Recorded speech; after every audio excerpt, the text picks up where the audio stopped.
ఇవి 2 అనేది ఎప్పుడైనా సరిసమానంగా రావాలనమాట. చూడండి ఇలా రావాలి. అండ్ నెక్స్ట్ వచ్చేసి మనకి సైడ్ జాయింట్ పర్ఫెక్ట్‌గా రావాలంటే ఇక్కడ మనం ఒకసారి చెక్ చేసుకోవాల్సిందే. ఇలా ప్లస్ సింబల్ అనేది వస్తే పర్ఫెక్ట్‌గా వచ్చినట్టు. Hello everyone, welcome back to Dhamaka tailoring videos. ఈరోజు ఈ వీడియోలో కొత్తగా స్టిచ్చింగ్ నేర్చుకునే వాళ్ళ కోసమేనండి ఈ వీడియో నేను చేసేది. సో చిన్న చిన్న మేజర్ థింగ్స్ అనేది మనం తెలుసుకోవాలి. ఇప్పుడు ఉక్స్ పట్టి కాజా పట్టి కోసం నేను 2 ఇంచెస్ తీసుకుంటున్నాను. ప్లస్ ఈ లెంత్ ఎంత ఉందో కూడా మీరు చెక్ చేసుకోండి. అండ్ ఉక్స్ పట్టి కాజా పట్టి అందరూ స్టిచ్ చేస్తారు, దాంట్లో ఏముందనుకుంటారు. కాకపోతే కొంచెం నీట్గా ప్రొఫెషనల్గా రావాలి అంటే కనుక ఒకసారి ఇలా స్టిచ్ చేసి చూడండి. నేను క్లాత్ని అనేది అలా పెట్టిన తర్వాత ఎక్కడి నుంచి ఫోల్డ్ చేస్తున్నాను అనేది ఒకసారి అబ్జర్వ్ చేయండి. ఇలా ఫోల్డ్ చేసుకున్న తర్వాత మనము స్టిచ్ అనేది వేసుకోవాలన్నమాట. అండ్ ఆ స్టిచ్ వేసిన తర్వాత మనం ఆ ఫోల్డ్ అనేది ఎలా ఓపెన్ చేస్తామో చూడండి. సో దానివల్ల ఏంటంటే మీకు బ్లౌజ్ ఫినిషింగ్ అనేది పర్ఫెక్ట్గా నీట్గా వస్తుంది. అండ్ ఇంకో విషయము, ఇది కొత్తగా నేర్చుకునే వాళ్ళకని చెప్పాను కదా, సో అందుకని మీరు కంపల్సరీగా స్టిచ్ చేసే ముందు కొద్దిగా రఫ్ చేసేయండి. రఫ్ చేసిన తర్వాతే స్టిచ్ చేయండి. అలా రఫ్ చేయడం వల్ల ఏంటంటే కుట్టు విడిపోదనమాట. అండ్ ఇక్కడ కొంత క్రాస్ వచ్చినా ఏదొచ్చినా మనం ఇక్కడ అడ్జస్ట్ చేసేటప్పుడు స్ట్రైట్గా అడ్జస్ట్ చేసి కుట్టు వేసినట్టయితే సో ఫినిషింగ్ అనేది చాలా బాగా వస్తుంది. నేను పూర్తిగా కుట్టాక చూపిస్తున్నాను చూడండి ఇక్కడ. సో ఇప్పుడు నేను ఓపెన్ చేస్తాను. అది ఓపెన్ చేసేటప్పుడు మనకి ఇక్కడ నుంచి నీట్గా రావాలి. అండ్ చిన్న చిన్న దారాలు ఉంటాయి కదా, అవి కంపల్సరీగా ఎప్పటికప్పుడు కట్ చేసేసుకోండి. ఎందుకు కట్ చేయాలంటున్నానంటే ఆ చిన్న చిన్న దారాలు ఉంటే కొంతమంది కస్టమర్స్కి అనేది నచ్చదనమాట. చూడండి ఇలా ఓపెన్ చేయడం వల్ల ఎంత నీట్గా వచ్చింది. ఇప్పుడు మనం లోపలికి స్టిచ్ చేస్తున్నాం. నేను స్టిచ్ చేసేది వచ్చేసి ఉక్స్ పట్టి అనమాట. ఉక్స్ పట్టీకి ఇలా నీట్గా లోపలికి వచ్చేలా ఫోల్డ్ చేసుకోవాలి. అండ్ ఫోల్డ్ చేసిన తర్వాత మనకు అర్థమైపోతుంది అది నీట్గా వచ్చిందా రాలేదా అని. చాలామంది ఫోల్డ్ చేస్తారు, కొంతమందికి క్రాస్గా లేకపోతే అలా వస్తుంది. అలా రాకుండా ఉండాలంటే ఇలా స్టిచ్ చేయాలి. అండ్ కుట్టు వేసేటప్పుడు జాగ్రత్తగా మళ్ళీ ఒక్కసారి 1కి 2 సార్లు చెక్ చేసుకోండి. చూడండి నేను కుట్టు అనేది ఎలా వేస్తున్నాను ఏంటనేది. కుట్టు కరెక్ట్గా స్ట్రైట్గా అలా లైన్ మీద అనేది రావాలన్నమాట. ఆల్రెడీ మనం కుట్టింది ఫోల్డ్ చేసింది ఉంటుంది కదా, కరెక్ట్గా దాని మీద వచ్చేస్తే సరిపోతుంది. ఇది చూడండి నేను వీడియోలో చూపిస్తున్న విధంగా. అండ్ లాస్ట్లో కూడా కొద్దిగా రఫ్ చేసేసుకోండి. రఫ్ చేసుకున్నట్టయితే మీకు అక్కడ నుంచి మనకు తొందరగా దారం అనేది విడిపోదన్నమాట. చాలామంది ఏంటంటే రఫ్ చేయడం మానేస్తారు. ఇప్పుడు మళ్ళీ ఒక్కసారి నేను లోపలికి ఫోల్డ్ చేసి స్టిచ్ చేస్తున్నాను చూడండి. ఇది రెండోసారి ఇలా ఫోల్డ్ చేసుకొని స్టిచ్ చేస్తే సో బిగినర్స్కి ఏంటంటే ఈ ఉక్స్ పట్టి అనేది చాలా నీట్గా స్టిచ్ చేస్తారు. అండ్ ఉక్స్ పట్టి స్టిచ్ చేసేటప్పుడు ఒకటి బాగా గుర్తుంచుకొని, అక్కడ కొంచెం మందంగా ఉండటం వల్ల మనం ఉక్స్ స్టిచ్ చేసేటప్పుడు కూడా బ్లౌజ్ అనేది తొందరగా చినిపోదు. చాలామంది కస్టమర్ అదే చూస్తారనమాట. సో అదొక చిన్న పాయింట్ అనేది మీరు మిస్ అవ్వకండి. చూడండి నేను దారాలు ఎక్కడికక్కడ ఎలా కట్ చేస్తున్నాను ఎప్పటికప్పుడు. అండ్ మనకు ఉక్స్ పట్టి కూడా చూడండి ఎంత నీట్గా వచ్చిందో ఫినిషింగ్ మీకు స్టిచ్ చేయగానే అర్థమైపోతుంది. అండ్ నెక్స్ట్ వచ్చేసి ఇప్పుడు నేను కాజా పట్టి అనేది స్టిచ్ చేస్తున్నాను. ఇప్పుడు కాజా పట్టి స్టిచ్ చేసేటప్పుడు కూడా సేమ్ ఇందాక మనం ఎలా అయితే క్లాత్ పెట్టుకున్నామో ఆ క్లాత్ని అడ్జస్ట్ చేసుకొని పైనుంచి కొద్దిగా అలా ఫోల్డ్ చేసుకొని స్టిచ్ చేయటమేనమాట. అదొక్కటి మీరు అసలు మిస్ అవ్వకండి. అండ్ ఇక్కడ రఫ్ చేయండి. ఫస్ట్ అయితే కొద్దిగా లైట్గా రఫ్ చేసేసి స్టిచ్ చేసేయండి. ఇప్పుడు చూడండి. అండ్ ఇక్కడ చూడండి క్లాత్ నేను సింగిల్గా తీసుకున్నాను, డబుల్గా తీసుకోలేదు. ఎందుకు డబుల్గా తీసుకోలేదో చెప్తాను. ప్లస్ కాజా పట్టికి క్లాత్ అనేది కింద పెట్టాను. ఉక్స్ మనకి క్లాత్ కింద చిన్న పీస్ అనేది పెట్టాను అనమాట, అంటే పైనుంచి పెట్టకుండా. ఇప్పుడు నేను క్లాత్ని ఫోల్డ్ చేసే విధానం చూడండి. కరెక్ట్గా మనకి 2 టైమ్స్ వచ్చేలా ఉండాలి. ఫస్ట్ నేను కంప్లీట్గా ఫోల్డ్ చేస్తాను. అక్కడ నుంచి ఇలా ఫోల్డ్ చేయడం వల్ల ఏంటంటే కొంతమంది స్టిచ్ చేసిన తర్వాత కూడా ఉక్స్ పట్టి కాజా పట్టి అక్కడ చినిగిపోతుంది అంటారు లాగేయటం వల్ల. సో అలా కాకుండా మీరు అక్కడ స్టిచ్ చేసేటప్పుడు కరెక్ట్గా కుట్టు పడేలా చూసుకున్నారనుకోండి, బ్లౌజ్ ఎన్ని ఇయర్స్ ఉన్నా కూడా అక్కడ అనేది అసలు స్టిచ్ అవ్వదు. అదొకటి మీరు చూసుకోండి. ఇది చూడండి, మీరు బ్లౌజ్ ఇన్ కేస్ టైట్ అయినా చేసినా కూడా మీకు ఇక్కడే తొందరగా కుట్టు అనేది విడిపోతుంది. సో ఇక్కడ కుట్టు విడిపోకుండా ఉండాలంటే మీరు ఫోల్డ్ చేసింది కరెక్టా లేదా అనేది ఒకటి చెక్ చేసుకోండి. అండ్ 2 కుట్లు అనేది కంపల్సరీగా వేయాలన్నమాట, అదొకటి చూసుకోండి. ఇప్పుడు మనకి హుక్స్ పట్టి కాజా పట్టి కంప్లీట్ అయిపోయింది. కాకపోతే చాలామందికి ఇవి 2 హెచ్చు తక్కువలు వస్తుంటాయి అనమాట. అంటే ఒకటి కొంచెం పెద్దగా వస్తుంది, చిన్నగా వస్తుంది. ఎప్పుడు ఇలా చెక్ చేసుకోకూడదు, మనకి ఇక్కడ తెలియదు. ఇలా చెక్ చేసుకున్నట్టయితే పర్ఫెక్ట్గా తెలుస్తుంది. చూడండి ఇలా చెక్ చేసుకున్న తర్వాత మనకు కొంచెం డిఫరెన్స్ కాబట్టి ఆ కొద్దిగా అనేది కట్ చేసుకున్నట్టయితే ఎప్పుడైనా సరే మనకు అక్కడ నీట్గా వచ్చేస్తుంది. ఇది చాలా మెయిన్ ఇంపార్టెంట్ అనమాట. సో దీన్ని మీరు కంపల్సరీగా చూసుకోవాలి, దీన్ని మీరు అస్సలు మిస్ అవ్వకూడదు. ఇప్పుడు మనకి ఉక్స్ పట్టి కాజా పట్టి 2 కంప్లీట్ అయిపోయినాయి. నెక్స్ట్ నేను షోల్డర్ జాయింట్ చేసిన తర్వాత మీకు ఎక్స్ప్లెయిన్ చేస్తాను.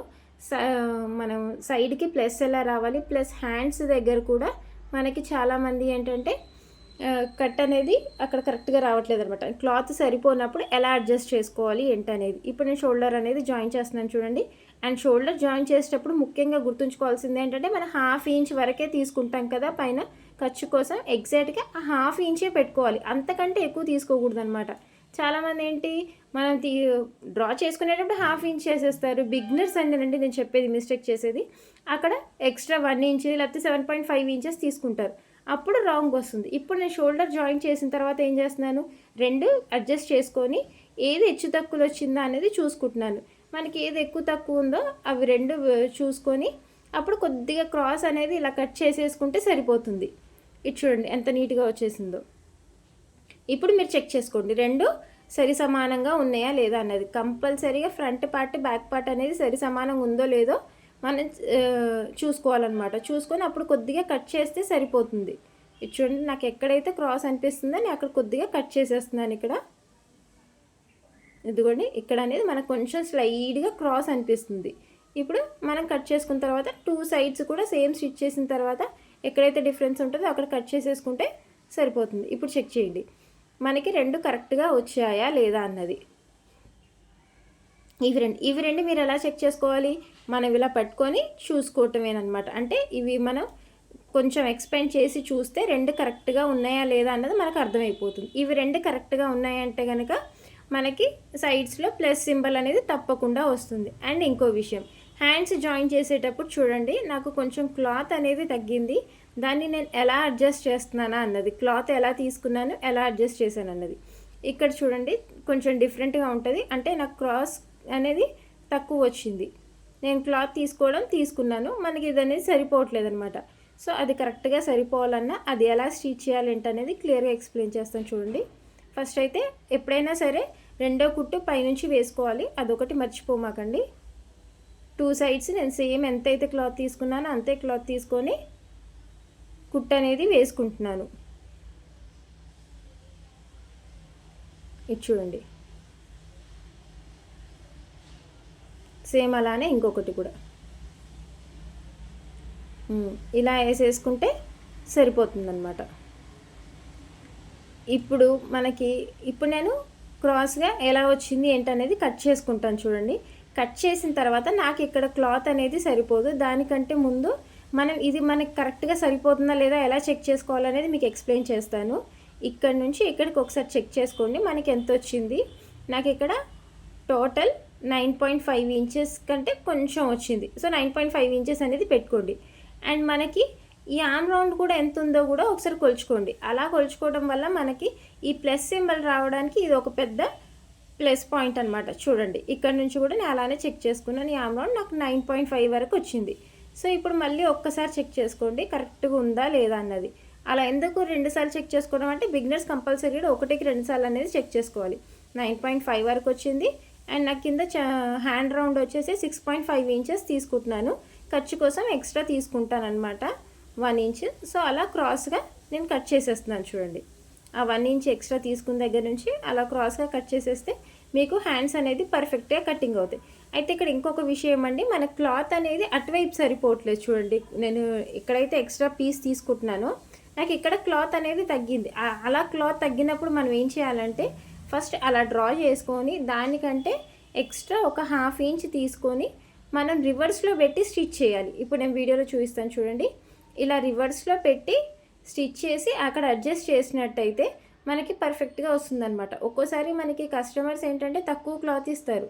ఆ తక్కువ క్లాత్ ఇచ్చినప్పుడు ఇలా చిన్న చిన్న జాయింట్స్ అనేది వేయటం వల్ల బ్లౌజ్ అనేది పర్ఫెక్ట్గా సెట్ అవుతుంది, ఫిట్టింగ్ కూడా బాగా వస్తుంది, మనకి క్లాత్ కూడా సరిపోతుంది. కొంచెం టైం పడుతుంది కానీ కొద్దిగా ఓపిక్గా స్టిచ్ చేస్తే మనకి ఇక్కడ చాలా బాగా వస్తుంది అనమాట. ఇది చూసారా ఇలా.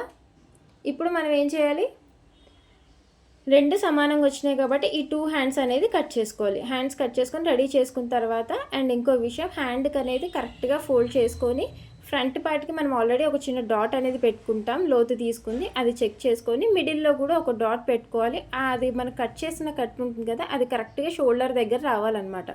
అది షోల్డర్ దగ్గర వచ్చిన తర్వాత ఇక్కడ నేను స్టిచ్ చేస్తున్నాను చూడండి, అలా స్టిచ్ చేసుకోవాలి. అండ్ స్టిచ్ చేసేటప్పుడు హ్యాండ్స్ అనేది చాలామంది బాగా లాగేస్తారనమాట.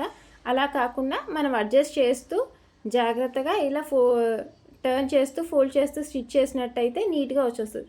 ఫోల్డ్ అంటే క్లాత్ని ఫోల్డ్ చేయటం కాదండి, అక్కడ మనం దాన్ని అడ్జస్ట్ చేస్తూ అనమాట. చూడండి నేను వీడియోలో చూపిస్తున్నాను ఎలా స్టిచ్ చేశానో. ఇప్పుడు మళ్ళీ ఇక్కడ నుంచి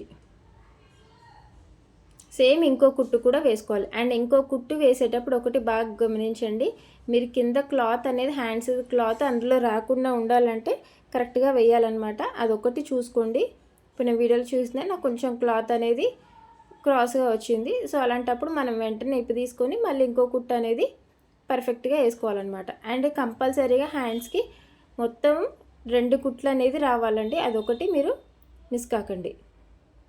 అండ్ ఫస్ట్ టైం నా వీడియో చూస్తున్న వాళ్ళు ప్లీజ్ లైక్ చేయండి, షేర్ చేయండి, సబ్స్క్రైబ్ చేయండి. ఇంకొక విషయం అండి, ఇప్పటివరకు లైక్ చేసిన వాళ్ళు అండ్ సబ్స్క్రైబ్ చేసిన వాళ్ళందరికీ చాలా చాలా థ్యాంక్స్ అనమాట. ఆల్రెడీ 1000 సబ్స్క్రైబర్స్ దాటారు, దానికి నేను చాలా హ్యాపీగా ఫీల్ అవుతున్నాను. అట్ ద సేమ్ టైం మీ అందరికీ చాలా థ్యాంక్స్ అండి 1000 మెంబర్స్ సబ్స్క్రైబర్ అయినందుకు. సో ఇప్పుడు చూడండి నేను హ్యాండ్ అనేది కంప్లీట్గా స్టిచ్ చేసేస్తున్నాను. అండ్ ఎలా అడ్జస్ట్ చేస్తున్నానో చూడండి. బిగినర్స్ కంపల్సరీగా మనం అడ్జస్ట్ చేసేటప్పుడు ఒక్కసారి గమనించండి. ఎక్కడా కూడా నేను క్లాత్ని అనేది ఎక్కువగా లాగట్లేదు, జస్ట్ దాన్ని అలా అడ్జస్ట్ చేస్తున్నాను. ఇది చూసారా. అండ్ ఎప్పుడైనా సరే బిగినర్స్ మీరు స్టిచ్ చేసేటప్పుడు హ్యాండ్ మిడిల్లోంచి స్టార్ట్ చేయండి, లాస్ట్ ఎడ్జ్ నుంచి అసలు స్టార్ట్ చేయకండి, ఎందుకంటే కన్ఫ్యూజ్ అయ్యి రాంగ్ వచ్చేస్తుంది అనమాట. సో మిడిల్లోంచి స్టార్ట్ చేస్తే స్టిచ్చింగ్ అనేది బాగా వస్తుంది అండ్ హ్యాండ్ రౌండ్ కూడా పర్ఫెక్ట్గా వస్తుంది. ఇప్పుడు మనకి హ్యాండ్ అనేది కంప్లీట్ అయిపోయింది. నేను ఇంకొక కుట్టు అనేది వేస్తానన్నమాట ఇక్కడ. ఇది చూడండి మనకి హ్యాండ్ రౌండ్ అనేది పర్ఫెక్ట్గా వచ్చింది. ఇది ఒకటి మీరు చెక్ చేసుకోండి, ఇక్కడ ఉబ్బెత్తుగా వచ్చిందా లేదా అన్నది మెయిన్. అక్కడ ఉబ్బెత్తుగా అనేది అస్సలు రాకూడదు అనమాట. సో అలా ఉబ్బెత్తుగా వచ్చిందో లేదో చూసుకొని ఇప్పుడు నేను రెండో కుట్టు కూడా వేసేస్తున్నాను. ఈ రెండో కుట్టు వేసేటప్పుడు మీకు చాలా ఈజీ అండి, లాస్ట్ నుంచి స్టిచ్ చేసుకోవచ్చు అనమాట. దీనికి ఏం మిడిల్లోంచి స్టిచ్ చేయాల్సిన అవసరం లేదు.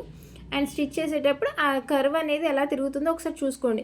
ఎక్కడైనా కర్వ్ తిరగనట్టు అనిపిస్తే కనుక ఇప్పుడే మనం అడ్జస్ట్ చేసుకోవచ్చు అనమాట. చాలామంది ఏంటంటే ఇక్కడే చేస్తారు మిస్టేక్. ఇలా కర్వ్ తిరిగేటప్పుడే చిన్నగా మనం అడ్జస్ట్ చేసుకుంటే సరిపోతుంది.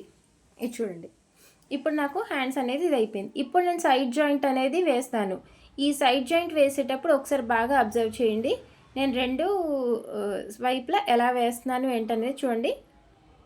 ఫస్ట్ కొద్దిగా రఫ్ చేసుకొని నేను ఎడ్జ్లో వేస్తున్నాను, ఎందుకంటే ఇంకా నేను పూర్తిగా బ్లౌజ్ అనేది కంప్లీట్ అవ్వలేదు.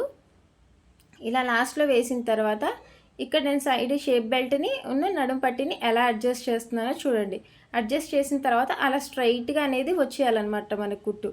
అదొక్కటి మీరు బాగా గమనించుకోండి, స్ట్రైట్గా వచ్చేలా ఉండాలి ఎప్పుడైనా సరే కుట్టు.